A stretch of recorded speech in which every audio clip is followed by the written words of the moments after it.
Hey guys, welcome back to Layout. So today I've got a short update for you, a little late layout update for you. Um, I know I posted the picture of my cat looking at that train, so as you know, I do have trains running on the layout officially. You can see I've got the Digitrax AR1, which is the auto reverser module hooked up and all wired in. And so this is actually completely functional.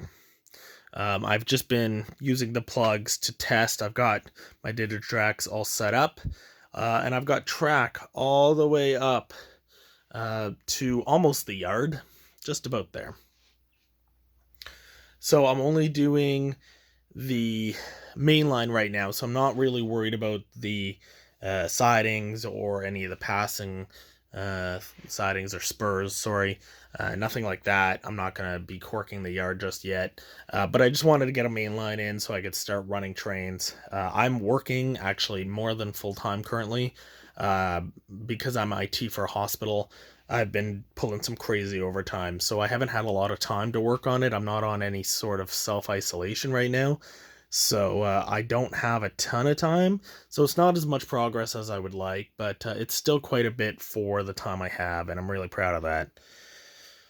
Um, Excuse the wires that's meant to go around. I just have them looped there because I haven't strung them up yet. Everything's working really great. I'm really happy. I still have to cut the track at some of the seams, so like here, that one's pretty much. I think that one's cut. Yeah, that one's cut, and that one needs to be cut. It's the rails are cut, but there's a rail joiner just holding everything together. So I just need to go in there with my hobby saw, and which is just really thin, and saw the rails. Well, in that case, the rail joiner, but in this case, like the rails, just to make sure everything is good to go. Um, I have the auto reversing going right to the switch. I've got two plugs here, one for main bus and one for my auto reverser.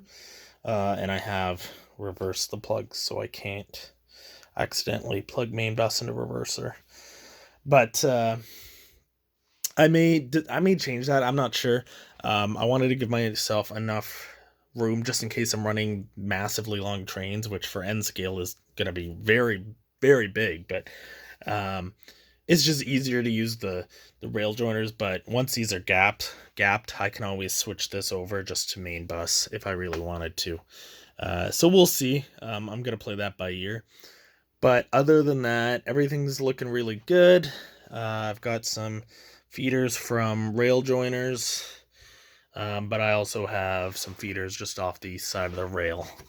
So everything's looking pretty good. This white is just glue. I'm using white glue right now, just to stick it down, making sure everything is where I want it to be. I'm not sure if I'm gonna use something later. This works quite well. It's solid.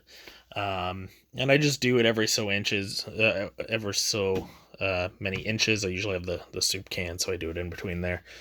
But yeah, and then so my next hope is to go up to the yard. I've got a switch, and then up, and I've got one and then two. Well, one, two, three more switches, and then just the last loop on top.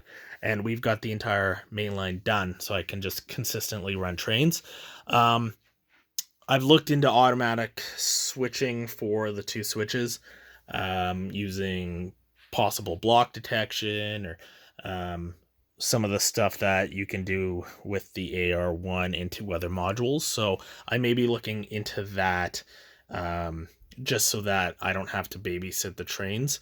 Though if I do end up using like a tortoise switch machine, the trains should easily be able to ride against the switch, so that won't be an issue.